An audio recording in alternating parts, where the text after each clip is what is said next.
Cinelândia, a web rádio do ouvinte atento. Meus amigos e minhas amigas, estamos para mais uma edição do programa Cortando na Carne, a verdade nua e crua. E hoje nós vamos falar sobre o devido processo legal. A gente sabe que dentro do que está escrito na nossa Constituição, ninguém será obrigado a fazer ou deixar de fazer alguma coisa, senão em virtude da lei. Ou seja, se a lei determina uma determinada coisa, essa coisa deve ser feita. E na Polícia Militar, isso aí não é diferente.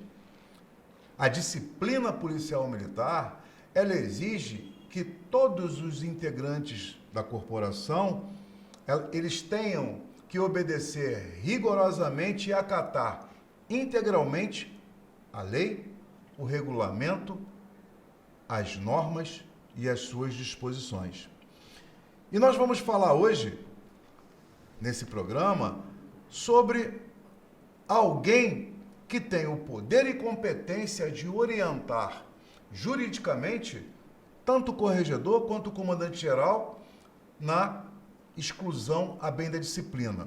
Essa é a maior sanção disciplinar da corporação, aonde, através de um conselho, o comandante-geral pode concordar ou discordar desse conselho para colocar o policial militar na situação de excluído a bem da disciplina. Isso aí está previsto lá no artigo 23 do RDPM. E o que se sabe sobre a exclusão a bem da disciplina? A gente já, aqui em programas anteriores, a gente já falou sobre a situação do Daniel Degleman, né, que, infelizmente, quando chegou a responder um processo disciplinar, não sabia absolutamente de nada. E, inclusive, o advogado que assessorou o Daniel Degleman também não conhecia a legislação. Então, por isso, é muito importante que esse programa chegue ao máximo de pessoas dentro da corporação, porque é pelo esclarecimento que nós vamos evitar que as exclusões arbitrárias voltem a ocorrer na corporação. De 2018, repetindo, para 2019, a gente conseguiu reduzir em 900% o número de exclusões na corporação. E desde 2019, ou melhor, nos últimos 3 anos, a gente já conseguiu devolver a dignidade, a honra, o nome, a vida a aproximadamente 200 policiais militares que foram reincluídos pela comissão mista. Mas o que pode ser um vício anulatório? Porque é o vício anulatório que vai permitir que nós possamos voltar à corporação. Então, nós temos que provar, nós temos que materializar, nós temos que justificar que existiram esses vícios anulatórios para que a gente possa conseguir que a corporação anule o ato administrativo. Sabemos que, diante do direito de petição, dentro de um recurso administrativo, a autoridade ela pode fazer 3 tipos de coisa, né? Fazer alguma coisa. Então, que coisas são essas que a Polícia Militar pode fazer? Ela pode revogar o ato administrativo se o ato administrativo foi injusto. Ela pode anular o ato administrativo se o ato administrativo ele foi ilegal. E ela pode também convalidar o ato administrativo se esse ato administrativo existir alguma irregularidade que possa ser convalidada, ou melhor, consertada. Então nós vamos falar hoje sobre aquele que tem poder e competência dentro do regulamento da Polícia Militar para poder orientar juridicamente tanto o corregedor quanto o comandante-geral. Então nós temos um boletim, anotem aí quem for interessante, nós temos o boletim da PM número 003 de 11 de abril de 2002. Esse boletim consta aqui o regimento interno da corporação. Ou seja, Tudo que a corregedoria pode fazer está aqui nesse boletim da PM. Nós temos as normas, o regimento interno de como os oficiais devem se comportar dentro de uma corregedoria. E muita gente não sabe, senhores, que a principal autoridade com poder e competência dentro do regimento interno da corporação para orientar tanto o corregedor quanto o comandante-geral é o secretário-relator. Todo mundo hoje em dia acompanha a política, né? Então vocês sabem que dentro de um colegiado existe o relator e os demais ministros para decidir sobre uma matéria. Então, quem é que confecciona a sentença, por exemplo? É o relator. Todos os demais, né, no caso do Poder Judiciário, ou eles são desembargadores, ou eles são ministros, que acompanham ou não o relator. E Wallace, por que você está falando isso? Porque é justamente isso que acontece dentro da Polícia Militar. Nós temos um colegiado que é regido pelo Decreto 2155 de 1978, que vai julgar o policial militar que possivelmente possa ser excluído da corporação. Dentro desse processo, o colegiado, os oficiais que são nomeados pessoalmente pelo comandante-geral para poder orientá-lo juridicamente sobre a matéria, esses oficiais, eles que vão fazer o julgamento do policial militar acusado. Aí começam as contradições. Esse julgamento do Conselho de Disciplina, ele é um mero parecer opinativo ou ele é um julgamento? Muito simples, senhores. Basta ler o artigo 13 do Decreto 2155. Lá vocês vão encontrar que o colegiado julga e o comandante-geral despacha. Ué, Wallace, mas o comandante-geral, ele não é a maior autoridade na Polícia Militar? Não é ele que julga o policial militar? Não, senhores. Imagina que o comandante-geral seria o juiz natural do processo de todo o policial militar que fosse submetido a conselho. Então, ele deu o poder e a competência dele foi atribuída a um grupo formado por 3 oficiais para julgar o acusado. Então, é esse colegiado, é esse tribunal de exceção, mas é um tribunal militar legítimo, é que vai orientar juridicamente o comandante-geral se o policial militar deve ou não ser excluído. E aonde está previsto isso? Decreto 2155 de 1978. E qual é o papel do secretário-relator nessa história? É ele que vai orientar juridicamente o comandante-geral o que ele deve fazer. Então, o secretário-relator, para estar sentado nessa cadeira, ele deve ter as qualificações exigidas pelo Estatuto Policial Militar. Então, vocês vão encontrar lá no Estatuto quais são essas qualificações. E o que diz aqui no regimento interno da corporação? Ele diz que, eu vou ler aqui para os senhores, eu trouxe impresso, o artigo 12 do regimento interno, que foi publicado, as folhas 39 do Boletim da PM número 003, de 11 de abril de 2002, que a função do secretário-relator será exercida por oficial superior da QOPM e bacharel em Direito. Preste atenção, senhores. O secretário-relator, ele precisa ter essas 3 qualificações. E quais são? Ele deve ser oficial superior, ou seja, ele não pode ser capitão. Ele deve ser da QOPM, ou seja, o que nós chamamos de QOC, quadro de oficiais combatentes.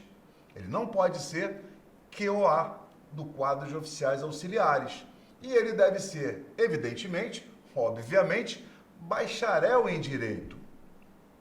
Então, o que nós já temos de ilegalidade?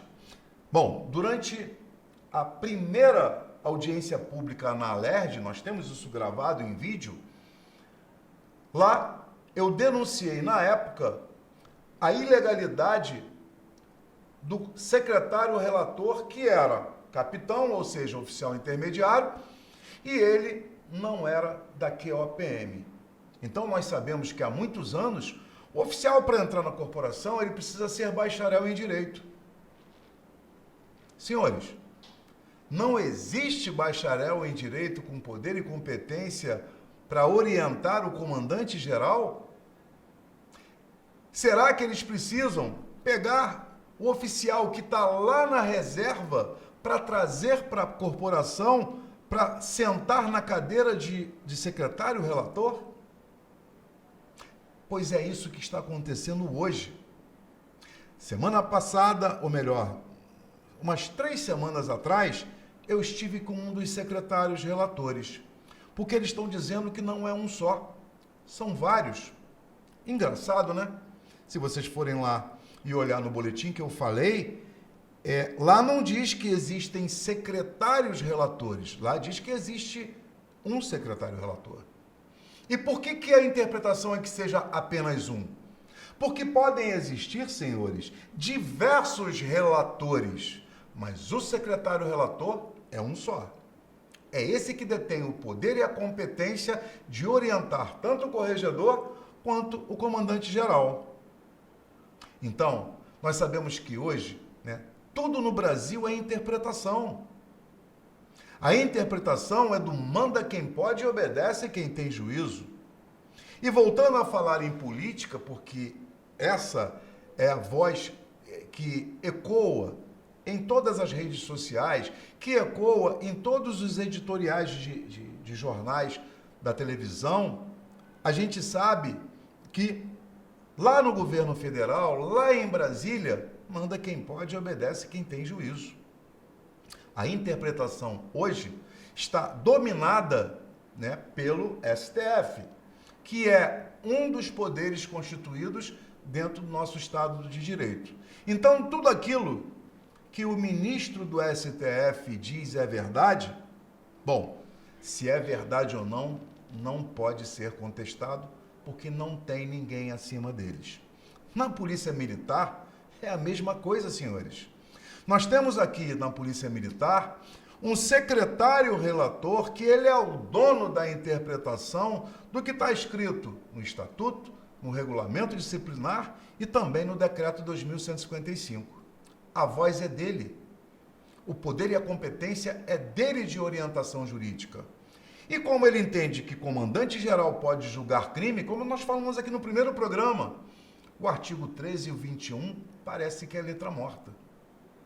A palavra somente no artigo 40 do Estatuto também parece ser letra morta, porque ele acha que aquilo é cumulativamente.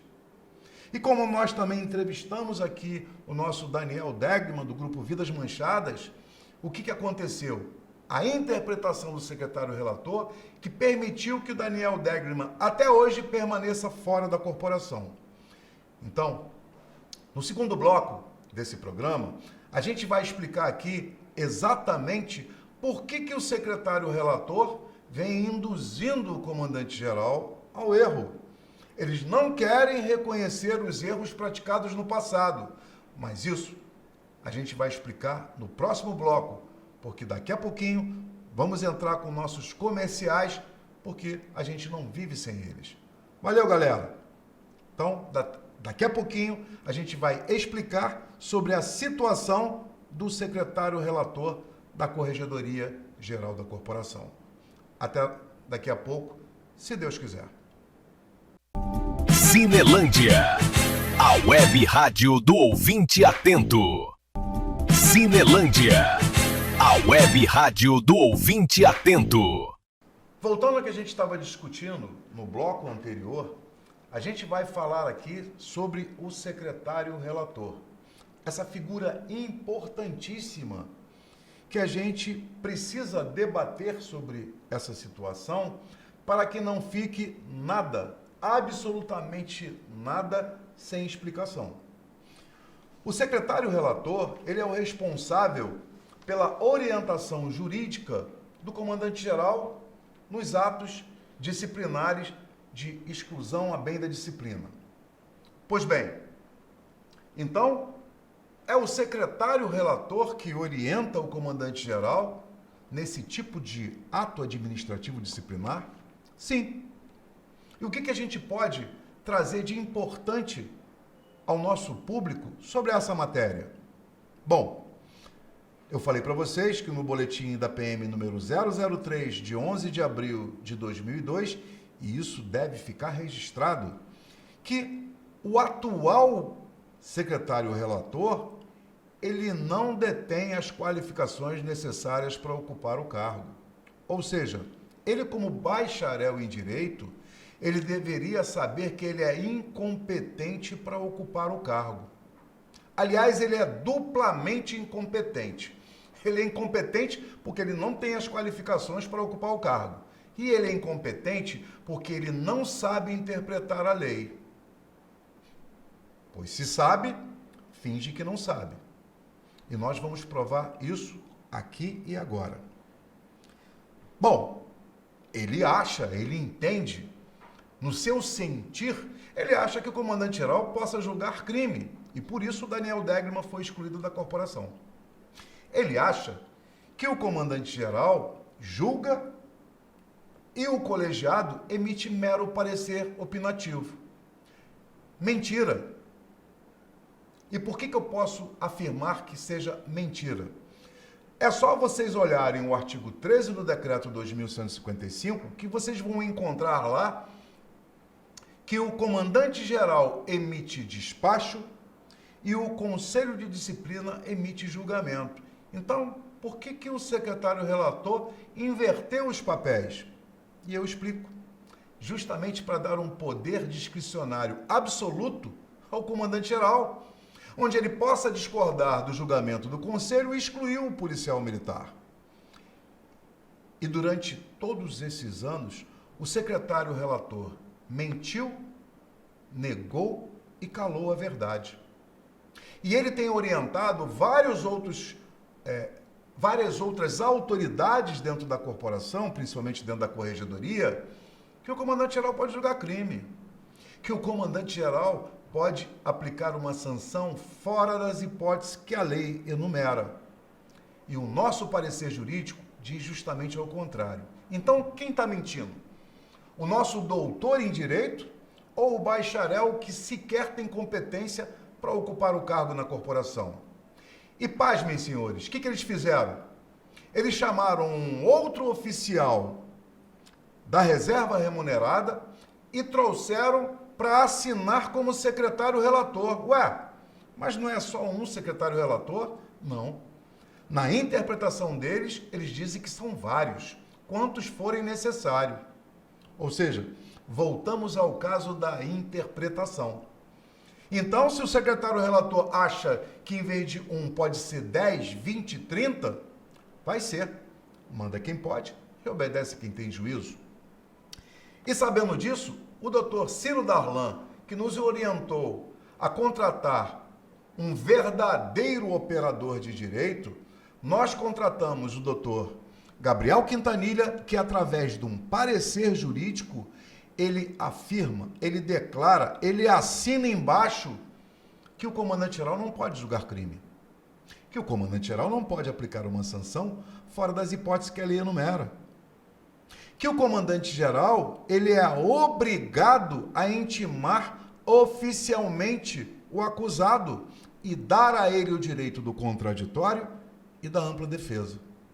Mas como o secretário relator, ele tem toda uma interpretação individual dele, o secretário relator vai sempre orientar qualquer uma autoridade da corregedoria, né, que não existem vícios anulatórios, que o comandante-geral pode fazer o que quiser, porque dentro de um poder discricionário absoluto, né, que é a interpretação do secretário relator, o comandante-geral pode fazer qualquer coisa em face do tal pundonor policial militar. no primeiro programa, a gente explicou aqui que tanto o artigo 13 quanto o artigo 21 não permite que transgressão disciplinar possa ser considerada como crime. Então, o que a gente traz para vocês hoje, aqui nesse programa? A incompetência do secretário relator. E um secretário duplamente incompetente tem sido responsável pelo crime de tortura. Porque nós, os excluídos da Polícia Militar, estamos atravessando intenso sofrimento físico e mental. Físico porque nós estamos sem um salário e a gente já deveria ter sido devolvido à corporação há muito tempo. E mental porque a gente fica à mercê de autoridades que ficam empurrando uma para as outras, praticando o que eu chamo de silêncio cúmplice corporativista. No meu TCC, na faculdade, que eu pretendo terminar, o meu TCC vai ser justamente sobre a estratégia do silêncio cúmplice corporativista. Essa atividade cruel que vem permitindo que o comandante-geral seja induzido ao erro. Mas, senhores, tudo isso vai mudar. Tudo isso vai mudar porque a discussão ela não se encerra dentro do processo administrativo. Toda e qualquer discussão, ela termina junto ao Poder Judiciário. E é lá no Poder Judiciário que a gente vai discutir essa matéria. Por quê? Nós, no dia 5 de novembro de 2025, nós levamos tudo isso ao conhecimento do comandante-geral. Ele pode dizer hoje que não sabe da matéria, ele pode dizer hoje que não conhece os vícios anulatórios. Bom, eu repassei para ele em mãos o parecer jurídico. Eu apresentei para ele uma proposta de um TAC, de um termo de ajustamento de conduta. Para quê? Para que o devido processo legal seja obedecido. E nós temos hoje o desembargador Ciro Darlan, que já ingressou na Comissão de Prerrogativas e já conseguiu, numa deliberação unânime daquele conselho, o direito de participar dos nossos processos. Então, fica aqui essa explicação sobre o secretário relator, fica aqui o número do boletim e a data que fala que o secretário relator ele não pode ser nem oficial intermediário, ele precisa ser um oficial superior e ele precisa também ser da QOPM, Quadro de Oficiais da Polícia Militar. Ou seja, o atual secretário relator nunca terá as qualificações para sentar no cargo, para sentar na cadeira, porque ele nunca vai ser da QOPM, ele sempre vai ser um QOA e, portanto, nunca terá as qualificações necessárias para orientar juridicamente nem o corregedor, nem o comandante-geral. Então, nós vamos terminar aqui esse bloco, porque no próximo bloco a gente vai explicar mais aprimoradamente, mais minuciosamente, por que o secretário relator ele não pode orientar o comandante-geral pela exclusão a bem da disciplina. Então, eu vou trazer aqui para os senhores mais um artigo que nós vamos discutir aqui nesse programa sobre a ilegalidade, sobre a irregularidade, sobre a falta de competência do secretário relator de orientar o comandante-geral para alegar que a decisão do Conselho seja mero parecer opinativo. Nunca foi e nunca será, a não ser que que a corporação altere a legislação sobre a matéria. Mas se não for feito isso, infelizmente, deve ser obedecida, ou melhor, felizmente, deve ser obedecida a lei. Por quê? Porque o comandante-geral, embora ele seja a maior autoridade na corporação, ele não pode aplicar uma sanção fora das hipóteses que a lei enumera. Cinelândia, a web rádio do ouvinte atento. Cinelândia, a web rádio do ouvinte atento. No outro bloco, nós falamos sobre o secretário relator da Corregedoria. Explicamos que ele é a autoridade competente para orientar juridicamente o corregedor e o comandante-geral. Mas o que acontece, senhores? O secretário relator, na interpretação dele, ele entende que o ato administrativo de exclusão, ele é um ato automático, ou seja, basta estar publicado no boletim da PM a sanção disciplinar que o policial militar está excluído da corporação. Mas engraçado, ele não tem mais o direito ao contraditório e à ampla defesa? Ele não tem direito ao devido processo legal? Será que existe essa tal de exclusão automática na corporação? Claro que não, senhores. O artigo 49, ele está explícito que o policial militar tem direito aos recursos de reconsideração e da queixa. Então vamos lá. O artigo 57 diz o seguinte, que quando o policial militar ele recebe uma sanção disciplinar, ele tem o direito, no prazo de 2 dias úteis, de entrar com seu pedido de reconsideração. Após, evidentemente, ele ter sido intimado oficialmente da sanção disciplinar. Mas vamos lá.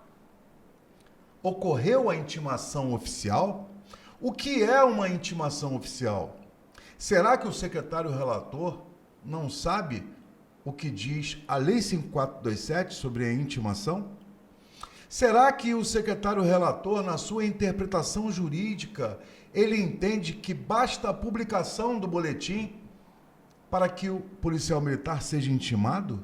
Seja oficialmente intimado? Claro que não, senhores.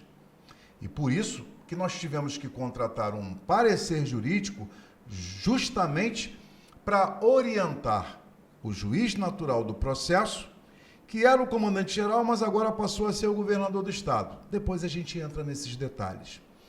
Então, dentro do devido processo legal, não existe exclusão automática.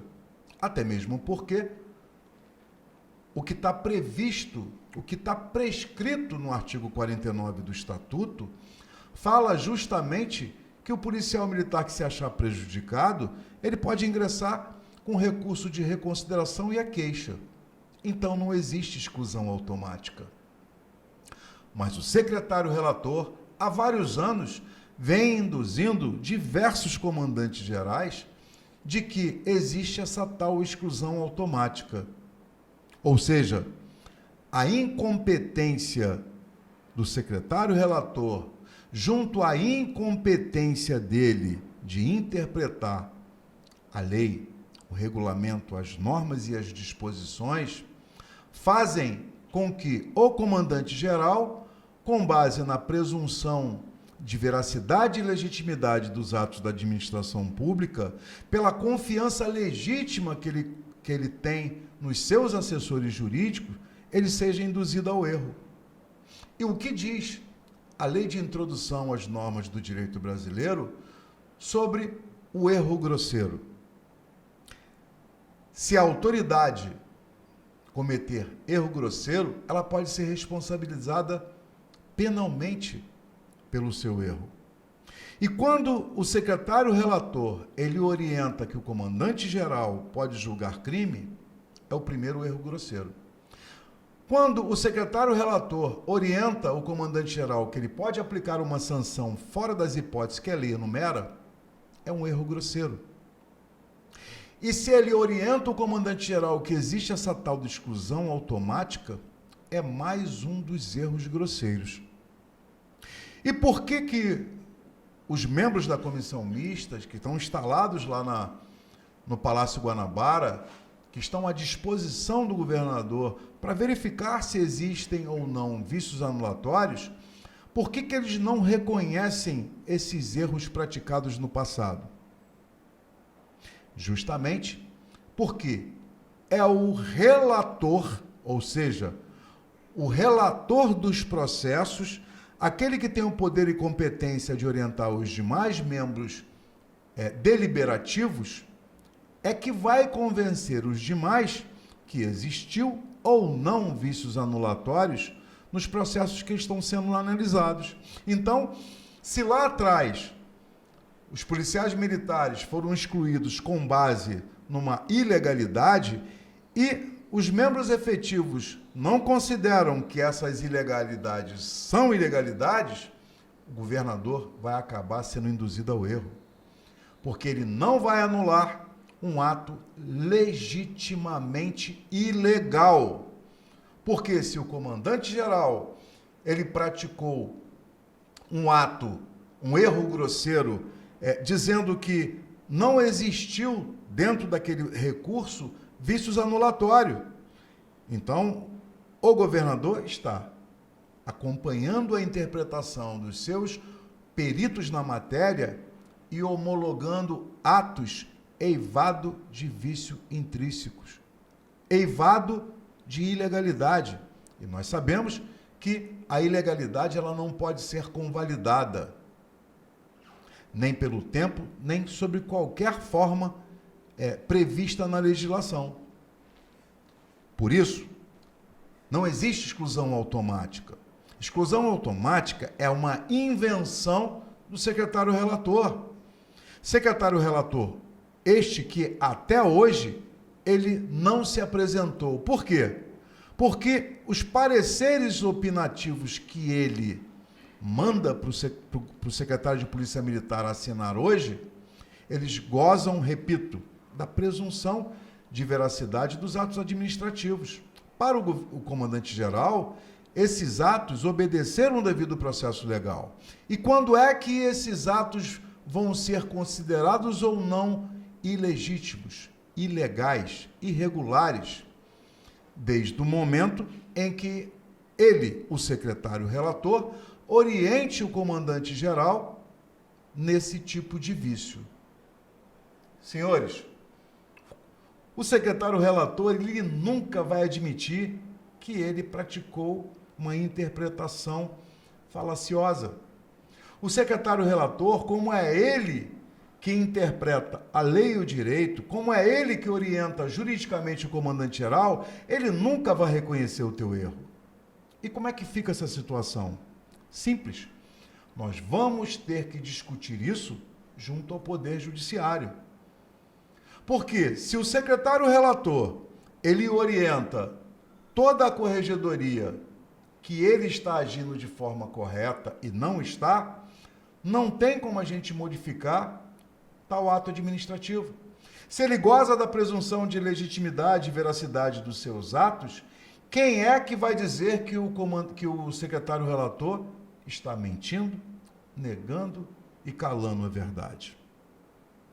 Então, diante de tal impossibilidade, diante da estratégia de servidores e autoridades da corporação que ficam repassando os processos de um para o outro, justamente para que não cheguem ao conhecimento nem do secretário de Polícia Militar, nem do governador.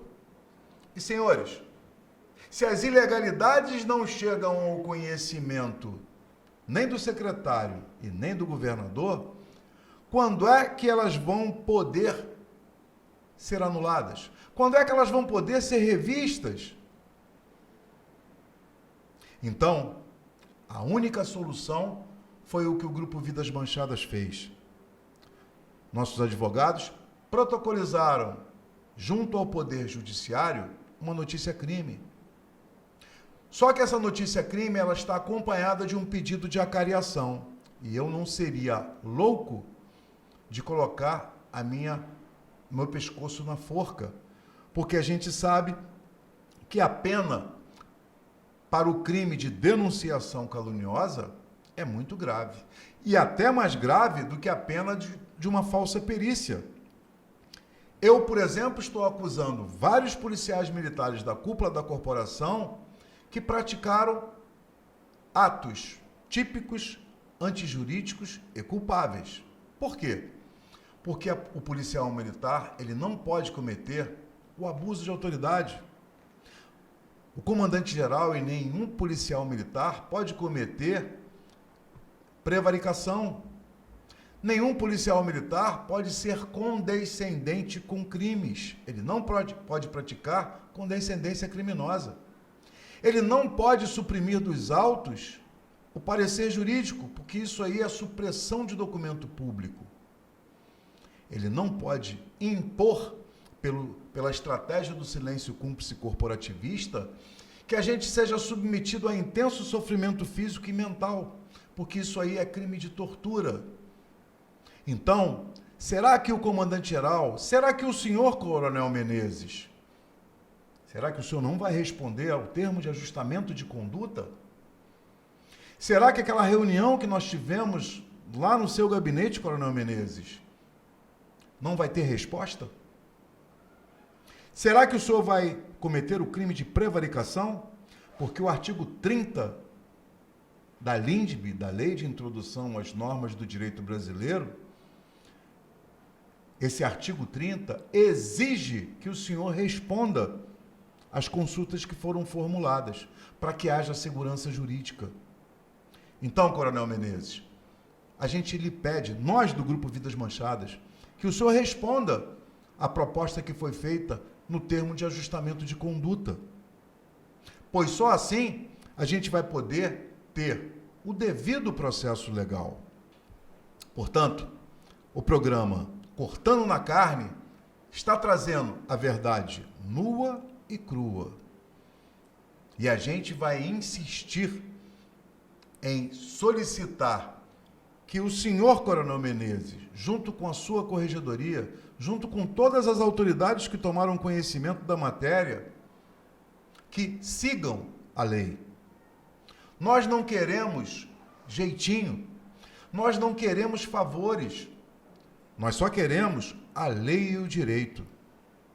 E é por isso que esse programa ele vai servir não só aos integrantes do Grupo Vidas Manchadas, mas para todos aqueles que foram vítimas de intenso sofrimento físico e mental, que ainda são. Nós temos o caso do seu Rubens, um senhor de 78 anos, que já vem há vários anos tentando voltar para a corporação. Coronel Menezes, o seu Rubens ele ganhou no Conselho de Disciplina. E eu posso provar ao senhor, como fiz no dia 5 de novembro, que quem ganha no Conselho não pode ser excluído. O senhor poderia até anular o processo administrativo dele, se o senhor fosse o juiz natural do processo. Mas o senhor não pode discordar do Conselho e excluir, bastando fundamentar a sua decisão. O senhor não pode, apenas sendo o comandante-geral, aplicar uma sanção fora das hipóteses que a lei enumera. Isso já foi decidido por 2 colegiados de desembargadores do Tribunal de Justiça do Estado do Rio de Janeiro. Consta lá no parecer jurídico. Será, comandante-geral, será, coronel Menezes, que o senhor pelo menos teve o trabalho de ler esse parecer jurídico? Será que o senhor teve trabalho de ler a proposta que nós fizemos no termo de ajustamento de conduta? Comandante-geral, eu sei que o senhor tem maior trabalho para gerenciar a segurança pública no estado do Rio de Janeiro. Mas nós não queremos que o senhor seja responsabilizado por praticar erro grosseiro. A legislação ela é muito clara. O senhor não pode cometer erro grosseiro. E se o senhor recebeu o parecer jurídico, se o senhor recebeu um termo de ajustamento de conduta, responda, até porque ele está assinado, não só por mim, mas pelo doutor Janderson Vilela e pelo doutor Ciro Darlan. Portanto, exclusão automática, comandante-geral, nunca existiu. Isso é uma falácia, isso é uma narrativa. Isso é obra do secretário relator, que não deveria nem estar sentado naquela cadeira. E a gente tomou conhecimento também há pouco tempo que o senhor mandou contratar um oficial de polícia né, que tem todas as prerrogativas, que tem competência para sentar na cadeira, mas para substituir o atual secretário relator. E não concordar com as injustiças e ilegalidades promovidas pelo seu atual secretário relator há mais de 15 anos na corporação. Portanto, a gente vem pedir encarecidamente, comandante-geral, que o senhor pense bem antes de se afastar para poder concorrer ao cargo de deputado estadual. A gente não quer um deputado estadual que não conheça a legislação militar. A gente não quer um deputado estadual que mantenha as exclusões arbitrárias. A gente não quer um deputado estadual que, sabendo que deve observar rigorosamente e acatar integralmente a lei, o regulamento, as normas e as disposições, não está fazendo isso. Então, se o senhor não faz isso como comandante-geral, como é que nós vamos poder acreditar que o senhor vai fazer isso como deputado estadual? Será que o senhor quer ser deputado estadual para manter essa exclusão automática? Será, Coronel Menezes, que o senhor está servindo a um sistema que colocou na rua centenas de policiais militares? Então a gente pede encarecidamente que o senhor receba no seu gabinete o doutor Ciro Darlan, que o senhor receba o doutor Janderson Vilela, porque justamente nós queremos apenas, Coronel Menezes, a lei e o direito. Nós só queremos a nossa dignidade de volta, que foi arrancada cruelmente, covardemente, por um secretário relator que é incompetente tanto para sentar na cadeira como para interpretar a lei, o regulamento, as normas e disposições. Portanto, encarecidamente a gente pede, Coronel Menezes, apenas o que nos é de direito, a nossa dignidade de volta. E a gente encerra esse programa de hoje com esse pedido, justamente para que a gente possa, daqui a pouquinho, nas nossas alegações finais, fazer o encerramento do programa de hoje do Grupo Vidas Manchadas. Porque para trás, nem para dar impulso. Cinelândia, a web rádio do ouvinte atento. Cinelândia, a web rádio do ouvinte atento. Voltamos aqui da Rádio Cinelândia, onde você poderá acompanhar nas redes sociais e você poderá também acompanhar o nosso programa no melhor horário que seja conveniente para você. A Rádio Cinelândia é a rádio que vai estar na palma da sua mão. E a gente gostaria muito que vocês compartilhassem o conteúdo desse programa, porque é justamente uma matéria de conhecimento público. A gente precisa que as explicações, a gente precisa que os nossos argumentos, os fundamentos, nós precisamos que a lei e o direito, eles sejam de conhecimento de toda a corporação. Independente se você está na ativa, independentemente se você está hoje na condição de aposentado, independentemente se você hoje ainda é um excluído da corporação. Essa matéria é uma matéria que vai trazer de volta a dignidade de dezenas, de centenas de pessoas. A gente já conseguiu diminuir em 900% o número de exclusões da corporação. E a gente já conseguiu trazer de volta para a corporação cerca de 200 policiais militares. E você vai ficar fora disso? Então, compartilhe o nosso programa nas suas redes sociais.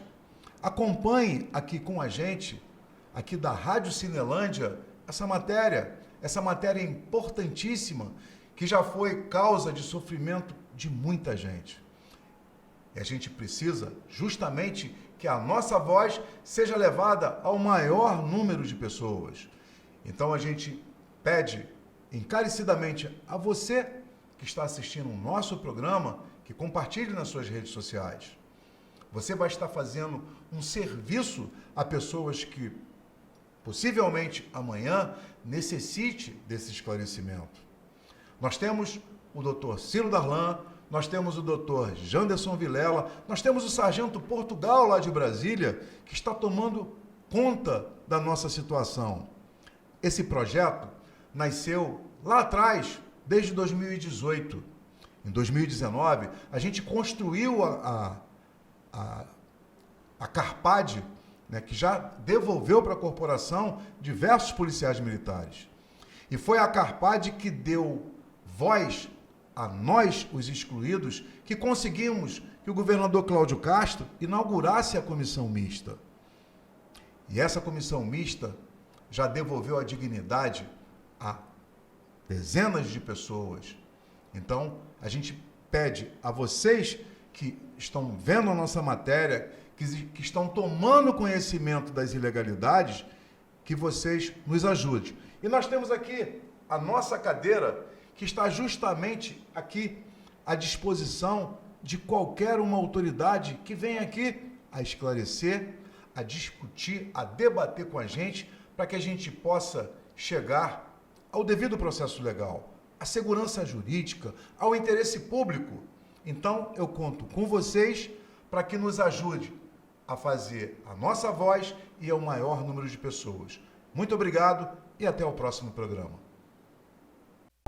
Cinelândia, a web rádio do ouvinte atento.